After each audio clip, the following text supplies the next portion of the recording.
আসসালামু আলাইকুম। আমার প্রিয় বন্ধু, শুভাকাঙ্ক্ষী এবং আমার প্রিয় দেশবাসীকে জানাই শুভেচ্ছা এবং শুভরাত্রি। প্রিয় শ্রোতাবৃন্দ, আমি অহিংস আনোয়ার কে মোর্শেদ, একটি নিবন্ধিত রাজনৈতিক দল বাংলাদেশ কংগ্রেসের কার্যনির্বাহী সদস্য এবং ফেনী জেলার একজন আহ্বায়ক। আমি আপনাদের মাঝে উপস্থিত হই যখনই আমার সময় থাকে, তখন বারবার আসি। একটা ব্যাপার, গণমাধ্যমে আমি দেখলাম যে বাংলাদেশ একটি ভিন্ন পদ্ধতিতে বাংলাদেশে একটা আগামী নির্বাচনটি হবে একটা ভিন্ন পদ্ধতিতে, সেটি হল পিআর পদ্ধতি। প্রিয় শ্রোতাবৃন্দ, ৫৫ বছর চলল বাংলাদেশ স্বাধীনের। এত নতুন নতুন শব্দ, নতুন নতুন চিন্তা ভাবনা ৫৫ বছরে আবিষ্কার হলো, আবির্ভূত হলো, প্রচলন হলো। কিছু অনেক শব্দ প্রচলন হয়েছে, যেমন ডেভিল হান্ট, শাটডাউন, লকডাউন, এখন হলো পিআর। পিআর পদ্ধতিতে নির্বাচন। এমনি জাতিটি অশিক্ষিত জাতি, বোকা জাতি। এই ধরনের শব্দ যারা শব্দ মালা যারা আবিষ্কার করেছেন ৫৫ বছর পরে এসে, তারপরে আবার রাষ্ট্রের রক্ষা কবচ, সেটি হল সংবিধান, সেটি কিন্তু কখনো বাতিল যোগ্য নয়। এবং যখন কেউ বলে বাতিল করে দেব, বাতিল হয়ে যাবে, করতে হবে, এই যে বলা শব্দটাই কিন্তু একটা রাষ্ট্রদ্রোহিতার সামিল। হ্যাঁ, রাষ্ট্রের প্রয়োজনে, সময়ের তাগিদে, জনগণের আকাঙ্ক্ষার বাস্তবায়নে কিছু পরিবর্তন, পরিমার্জন অথবা কিছু সংশোধন হওয়া যেতে পারে। তাও কোনো পণ্ডিত ব্যক্তি বা আন্তর্জাতিক মানের কোনো খেলোয়াড়ের দ্বারা এটা সম্ভব নয়।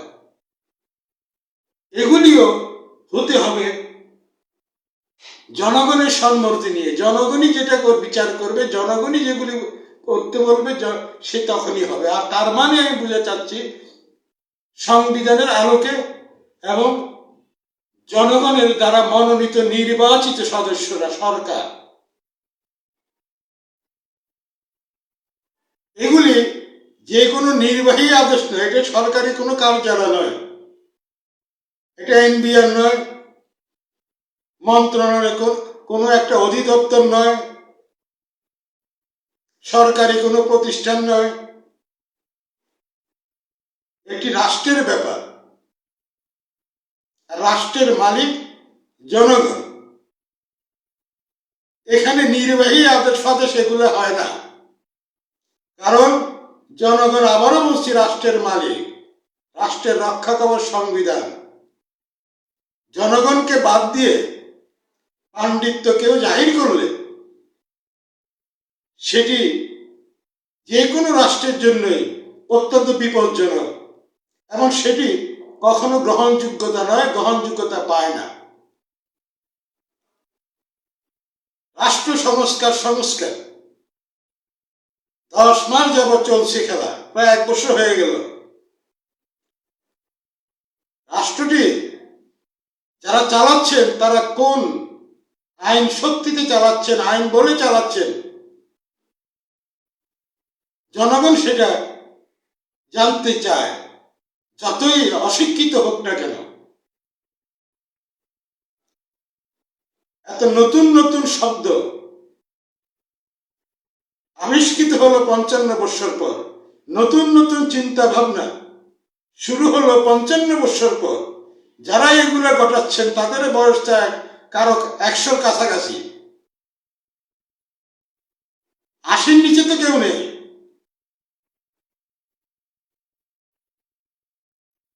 আগে কোথায় ছিলেন? রাষ্ট্র নিয়ে যদি এত চিন্তা ভাবনা থেকে থাকে, দেশপ্রেম একেবারে উতলায় পড়তেছে, এই যে 10 মাস যাব রাষ্ট্রটি জনগণের কি অবস্থা, অর্থনৈতিক থেকে সামগ্রিক সামাজিক, মিডিয়াতে পত্রিকা খুললে, সোশ্যাল মিডিয়াতে গেলে ধর্ষণ ধর্ষণ, হত্যা হত্যা, অগ্নিসংযোগ অগ্নিসংযোগ, বুলডোজার দিয়ে ভাঙচুর ভাঙচুর, নতুন নতুন সংস্করণ। রাজনীতিতেও 55 বছর এসে সংস্করণ। জনগণ আঙ্গুল চুষুক, গুল্লি যাক, আমি তো রাজবাহাদুর আন্তর্জাতিক খেলোয়াড়। আমার অধীনস্থ যারা আছে, দেশ নিয়ে ভাবার সময় নাই। ওরা তো থাকে আবার প্রাচ্যের দেশে, আমেরিকা, কানাডায়, ইউরোপিয়ান দেশে। অসুবিধা কোথায়? যত পারো লুটপাট করে নাও না, জনগণ গুল্লি মারুক, কৃষক শ্রমিক মেহনত মানুষ না খেয়ে মরুক, চাকরি না থাকুক, শিল্প কারখানা খালি জ্বালায় দাও, পাশাপাশি বাড়িঘর শুদ্ধ জ্বালায় দাও, ঢাকা শহর শুদ্ধ জ্বালায় দাও, সারা বাংলাদেশ বুলডোজার দিয়ে ভেঙে চুরমার করে মাটিতে মিশিয়ে দাও, তারপরে পারলে বঙ্গোপসাগরে বিলীন করে দাও। আজব।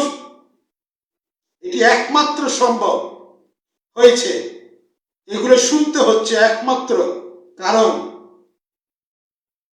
জাতিকে শিক্ষিত হতে দেওয়া হয়নি, বর্তমানে তো হচ্ছেই না। ছাত্র ছাত্রীদেরকে যেভাবে পথে ঘাটে হাটে মাঠে ব্যবহার করা হচ্ছে, শেষ। আবার 100 বৎসর হবে, দেশটি আবার কিছুটা সুসংগঠিত হতে পারবে সন্দেহ। প্রিয় শ্রোতাবৃন্দ, আপনি বলুন কি হচ্ছে? এই যে কুমিল্লা, মুরাদনগর সহ আরো কয়েকটা জায়গায় দেখলাম ধর্ষণ, পাওনা টাকা, ধার দেওয়া টাকা নিতে আসে সকাল ভোরবেলায়, এসে গিয়ে পাওনাদারকে না পেয়ে তার বোনকে ধর্ষণ করেছে। আবার সরকার নামীয় যন্ত্র বসে আছে মন্ত্রণালয় নিয়ে, ঢাকা ইউনিভার্সিটি নাকি পড়ুয়া ছাত্র, 10 মাস আগেও চেহারা ছিল ভিতরে, জুতা পরাটাই কষ্টভাগ্য ছিল, মধুর ক্যান্টিনে 10 টাকা দিয়ে চা খাওয়া কষ্ট ছিল। এখন হাজার হাজার কোটি টাকা ভাই, সাথে হাজার হাজার কোটি টাকাও না, একেবারে লাইসেন্স করা আর্মস কয়েকটা আছে সবার, সাথে আবার ম্যাগজিন। কারণ পরিবার রক্ষা করতে হবে না, আমার কথা না, মিডিয়ার কথা। উনি নাকি আবার সমন্বয়ক। কথা না বললে বলি, আজ থেকে 7 মাস আগে নর্থ সাউথ ইউনিভার্সিটি নয়নের কথা মনে পড়ে। বসুন্ধরা গেটের সামনে টং দোকানে ফুটপাত, আমরা তো ফুটপাতের মানুষ, আমিও বসে এক কাপ রং চা নিয়ে একটু চমুক দিচ্ছিলাম। পাশে ওই ছেলেটা বসে, নয়ন নাম, কথা কথা জিজ্ঞেস করলাম, বললো আমি নর্থ সাউথ ইউনিভার্সিটি পড়ি আঙ্কেল। আচ্ছা, কথা কথা উঠলো, উঠলো সমন্বয়ক নিয়ে, আঙ্কেল সমন্বয় খায় না মাথায় দে? হ্যাঁ, আমি নিজে তো হতভম্ব। এই দেশে যে জুলাই আগস্ট, বিশেষ করে 5ই আগস্টের পর জুলাই আগস্ট থেকে নতুন নতুন অক্সফোর্ড ইউনিভার্সিটির ডিকশনারি তো এগুলো নাই, শব্দ আবিষ্কৃত, শাটডাউন, ব্লকেট, এরকম অনেক কঠিন কঠিন শব্দ জনগণ বুঝবে কেমনে? ওরা তো নামও লিখে দেয়, আর নাম লিখতেও পারলে কি হবে? কিছু আবার পড়ালেখা একটু অক্ষর জ্ঞান থাকলেও লাভ কি? পেটে তো খাবার নেই,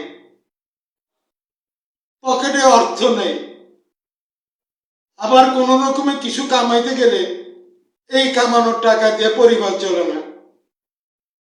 হাড় কঙ্কালের জাতি হয়ে গেছে। ওই আবার ওই সমন্বয়ক নাকি উনি আবার আজব এক শব্দ, নাম হলো সমন্বয়ক। এর ভিতরে আবার যোগ আছে বৈষম্য বিরোধী। আশ্চর্য, 10 মাসে বৈষম্যটা আবার কি কঠিন শব্দ, বাংলা ডিকশনারিও ফেল। বৈষম্য, আরে আশ্চর্য। পথে ঘাটে, পরিবারে, হাটে মাঠে, সমাজে, ধর্মে ধর্মে, ধনী শ্রেণী দরিদ্র শ্রেণী, এই পুরো মাঝখানটায় এত বৈষম্য বেড়ে গিয়েছে। 55 বছর আগে, জুলাই আগস্ট আগে এত তো ছিল না, ছিল কিন্তু বৈষম্য, শাটডাউন, ব্লকেট, আজব কি পণ্ডিত! কোথায় ছিলেন আপনারা ভাইরা? রাষ্ট্র পরিচালনা করছেন কোন ধারা, কোন নিয়মে, কোন সাংবিধানিক? জনগণ তো বোকা, তো বোকা তো থাকবেই। শিক্ষিত জাতি তো এখনো হতে পারলো না। ওই নতুন নতুন শব্দ দিয়ে শিক্ষিত জাতি তৈরি করবে, তার মধ্যে আবার ছাত্র ছাত্রীদেরকে বাপ মায়ের অবাধ্য, রাস্তাঘাটে ট্রাফিকের কাজে, মব ভায়োলেন্সের কাজে, এগুলি এগুলি চলছে। এই যদি এইভাবে আমাদের চলছে, এখন আবার নতুন কোন শব্দের অর্থে? দেশের স্বার্থে, নির্বাচনের স্বার্থে, নির্বাচন করার জন্য ওই শব্দটা কিছু আমরা কিছু মানুষ জানি, পিআর, পাবলিক রিলেশন। পিআর পদ্ধতিতে নির্বাচন হবে, কি চমৎকার! আমেরিকায় থাকে পিএইচডি ডিগ্রিধারী সংস্কার নামক কোন কমিশনের আবার চেয়ারম্যান, 2-1 জন ছাড়া সবাই আবার উন্নত উন্নত দেশে থাকে। তাই তো পিআর পদ্ধতিতে নির্বাচন, বাহ কি সুন্দর! বাহ, এ আবার বাংলাদেশেও চলতেছে পিআর পদ্ধতিতে রাষ্ট্র পরিচালনা করা, তাই না? এই জন্যই তো বীর মুক্তিযোদ্ধা, শিক্ষক থেকে শুরু করে সম্মানিত ব্যক্তিদেরকে 30 বছর পুরনো জুতার দিয়ে জুতার মালা পরানো, যাত্রার বাড়িতে ঢুকে যাওয়া। কি সুন্দর শিক্ষিত ভদ্রলোকদের! এরা সবাই 30-40 বছর আগে ভিন দেশে প্রবাসী, ওই দেশের কালচার, নাগরিক ওখানকার, ওখান থেকে আমদানি করা হয়েছে এসব শব্দ। পিআর পদ্ধতিতে নির্বাচন। এখন আমরা একটু জানি, সে জাতি, দেশের জনগণ, আপনারা একটু শিখে নিন, আর সুযোগ পাবেন না কিন্তু। এত বড় দেশ প্রেমিকরা এখন, এত শিক্ষিতরা রাষ্ট্রের চাঁদের দেশে নিয়ে যাবে, চিন্তার কোনো কারণ নেই। এখন আমরা একটু দেখি পিআর পদ্ধতি নির্বাচনটা কি।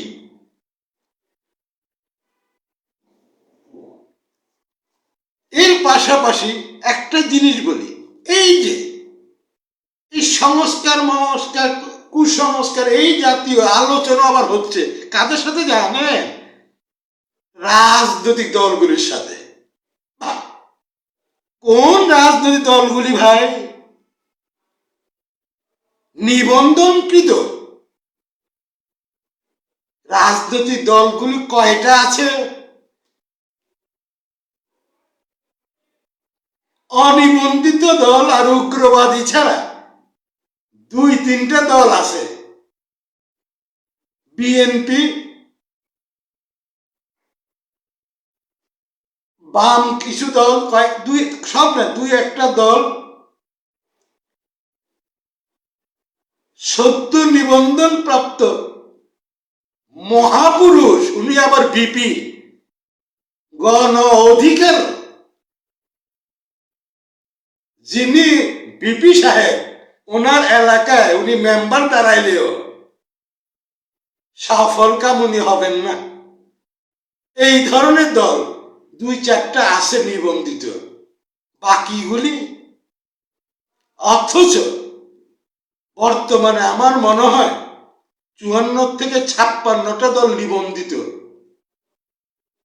নিবন্ধন তো একটা অনুমোদন, ব্যবসা করতে ট্রেড লাইসেন্স, রাজনীতি করলে নিবন্ধন, রাজনৈতিক দল হতে হয়।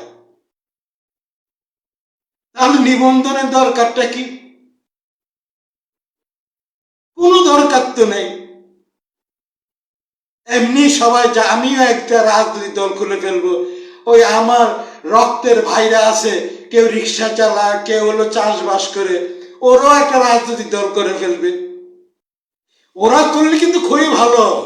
এদেশের বৃহৎ জনগোষ্ঠী, কৃষক, শ্রমিক, মেহনতি মানুষ, প্রত্যেকটা জেলায় একটা করে রাজনৈতিক দল হয়ে যায়, নিবন্ধন দরকার নাই।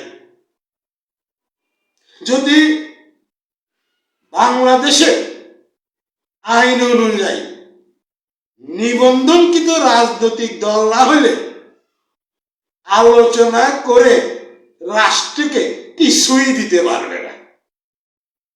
খামাখা অশিক্ষিত বর্বর জাতি আমাদেরকে ললিপপ দেওয়া হচ্ছে। তাই তো নিবন্ধনকৃত এতগুলি রাজনৈতিক দলের সাথে বাদ দিয়ে অনিবন্ধিত, অপরিচিত, অনভিজ্ঞ সমাজের সাথে নাই যোগাযোগ, জনগণের সাথে নাই যোগাযোগ, ওইসব জায়গায় আবার মিটিং ফিটিং এ গেলে আলোচনা করলে টাকা কিন্তু আসে। কত চোর বাটপার আছে, বস্তায় বস্তায় নাকি টাকাও দেয়। তাই তো রাজনৈতিক দল গঠন করে, নিবন্ধন নাই, ওদেরকে দিয়ে আবার সংস্কার 55 বছর পর দাও আমার। বাহ, কি সুন্দর পরিবর্তন আমাদের বাংলাদেশের। আমি অশিক্ষিত মানুষ, কিন্তু আমার মতে দেশের সাধারণ মানুষ, কৃষক, শ্রমিক, মেহনতি মানুষ, কামার কুমার, তাঁতি জেলে, ওরা না মানে একেবারে কি বলবো অবস্থায় ওরাও হাসছে। ওই বৌদির কথা বলতেন, সেও নাকি সে কথা বলতে পারে না, কিন্তু অট্টহাসি কিন্তু ঠিকই দিচ্ছে। কারণ এই যে সংস্কার কাদেরকে নিয়ে? সংবিধান নেই, রক্ষা কবচ জনগণের হচ্ছে। যাক, সংবিধান অনুযায়ী সবকিছু হতে হবে। আর নিবন্ধনকৃত রাজনৈতিক দল যতগুলি দল আছে, একটি দলকে বাদ দেওয়া যাবে না। তারাই বসে, সেখানে শিক্ষকের দরকার নেই, আন্তর্জাতিক খ্যাতি সম্পন্ন খেলোয়াড়ের দরকার নেই, তারাই ঠিক করবে। নিবন্ধনকৃত রাজনৈতিক দলগুলি বসে ঠিক করা মানে হলো জনগণের সম্মতি থাকে। নিবন্ধনকৃত এতগুলি রাজনৈতিক দলকে বাইরে ফেলে দিয়ে যা ইচ্ছা তাই ললিপপ জনগণকে খাওয়াবেন, হবে না। যাক, তারপরে নতুন নতুন শব্দ শুনলাম, সমন্বয়ক, বৈষম্য বিরোধী, তারপরে এই যে কি জানি শব্দগুলি, ব্লকেট, শাটডাউন, এখন হলো পিআর। এখন পিআর পদ্ধতিতে নির্বাচন একটু জেনে নিয়ে একটু সংক্ষিপ্ত আকারে দেখুন। নিবন্ধনকৃত রাজনীতি ছাড়া যাদের সাথে আলোচনা এটা নিয়ে রাষ্ট্রকে চাঁদের দেশে পাঠায় দিবে গঠন কইরা, সভ্য জাতি বানায় ফেলবে, বা তাদের সাথে তাদের সম্বন্ধে আমাদের ধারণা আছে। দেখুন, পিআরটা হলো কি, রাজনীতির মাঠে আলোচনা শীর্ষে উঠেছে পিআর পদ্ধতির নির্বাচন। সেটি কি? আনুপাতিক প্রতিনিধিত্বমূলক নির্বাচন বা পিআর পদ্ধতি। কয়েকটি ইসলামী দল নিয়ে এবং কয়েকটি অঘোষিত রাজনৈতিক দল নিয়ে, এদেরকে দিয়ে এই প্রস্তাবগুলো আনা হয়েছে। সাথেও বাচ্চা কাচ্চাদের, যাদের 10 মাস আগে চা খেতে পারতো না, এই তো টাকা, তার ভিতরে আবার এয়ারপোর্টে গণমাধ্যমে আসছে যে ওরা আবার অস্ত্র রাখছে, ম্যাগজিন শুদ্ধ একটা ম্যাগজিন ঘরে রাখছে নাকি, ভুলবশত আর একটা ম্যাগজিন নিয়ে এয়ারপোর্টে বিদেশ যাত্রা করছেন।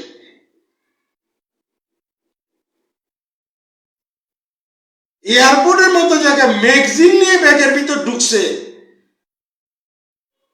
তাকে বিদেশ যেতে দেয় কিভাবে?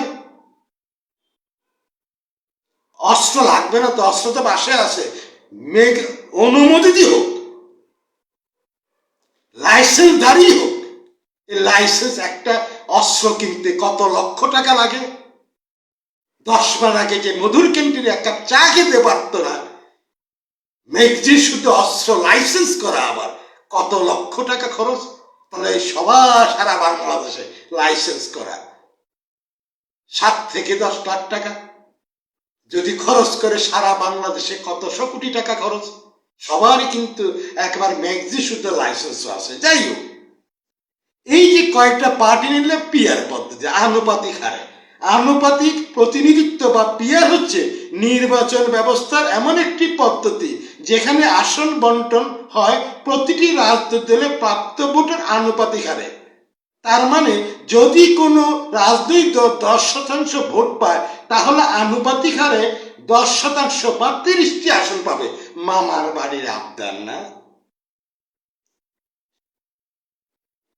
10% ভোট পাইলে 30টি আসন পাবে। তাহলে রাম ছাগলের বাংলাদেশ, এত কষ্ট করার দরকার নেই। ছাগল পাগল, অমন্বয়ক সমন্বয়ক, এই ধরনকে এমনি লিখে দিয়ে দেন, এই তোরা দোষ, ওই তোরা দোষ, ওই তোরা দোষ। এই তো আমার সরকার, গণতান্ত্রিক সরকার। নিবন্ধিত রাজনৈতিক দলগুলো, এতগুলো দলের সাথে কোনো আলোচনা নেই। জাতি বিহব্বল। এই ধরনের আন্তর্জাতিক খেলোয়াড় এই বিদেশিদের দ্বারা মস্যদে বসে থেকে রাষ্ট্রটিকে কোন দিকে নিয়ে যাওয়া হচ্ছে। সাধু সাবধান। নিবন্ধিত রাজনৈতিক দল ছাড়া কোনো কর্মকাণ্ড ঘটতে পারে না। একটু সাধুবাদ জানাতে হয়, দেশে 2টি রাজনৈতিক, বৃহৎ রাজনৈতিক দল, একটি হলো বিএনপি, আরেকটি হলো আওয়ামী লীগ। বিএনপি এই তথাকথিত পণ্ডিতদের শব্দচয়ন, পাণ্ডিত্যগিরি জাহির করার মতো কথাবার্তা, সংস্কার, এক বিএনপি এখন পর্যন্ত অতটুকু সারা শব্দ দেয়নি। কিভাবে দেয়? বিএনপির প্রতিষ্ঠাতা হলেন বীর বিক্রম। বীর বিক্রমটা কি? কারো কি দয়ার দান? না, মুক্তিযুদ্ধে উনি সেক্টর কমান্ডার ছিলেন, পরবর্তীতে সেনাবাহিনীর প্রধান। যেইভাবে হোক না কেন রাষ্ট্রপ্রধান হয়েছিলেন। সেই রাজনৈতিক দলগুলি মেনে নেবে? আওয়ামী লীগের কুকর্ম বলে শেষ করা যাবে না, কিন্তু অতি প্রাচীন রাজনৈতিক দল। তার সাথে ছোট ছোট অনেক রাজনৈতিক দল কিন্তু 300 আসনে প্রার্থী দেওয়ার ক্ষমতা রাখে, না হলে নিবন্ধন হয় না, নিবন্ধন করে না। নিবন্ধনকৃত এতগুলি রাজনৈতিক দলকে বাহিরে রেখে পিআর পদ্ধতি আবিষ্কার করে না, কাদের সাথে আলোচনা করে। আর 10% ইলেকশনও দিবেন, 30টি আসনও দেবেন, এমনি ভাগ করে দেন। তাই বলবো, এইসব করে জাতিকে অসভ্য করে ফেলছে, অন্ধকারে নিয়ে গেছে, ছাত্র ছাত্রীদেরকে সর্বনাশ করে ছেড়েছে। এই রাষ্ট্রটিকে উপরে আমার মনে হয় আর বেশি পাণ্ডিত্য জাহির করা উচিত নয়। এসব ইয়ার পিয়ার অক্সফোর্ড ডিকশনারির শব্দতে আছে কিনা জানি না, এআইতে একটু খুঁজে দেখতে হবে পিআর পদ্ধতিতে নির্বাচন কেমনে হয়। তাই প্রিয় শ্রোতাবৃন্দ, নিবন্ধিত দল নেই, এদের ছাড়া আলোচনা হতে পারে না, এদেরকে ছাড়া রাজনীতির কোনো সমাধান হতে পারে না।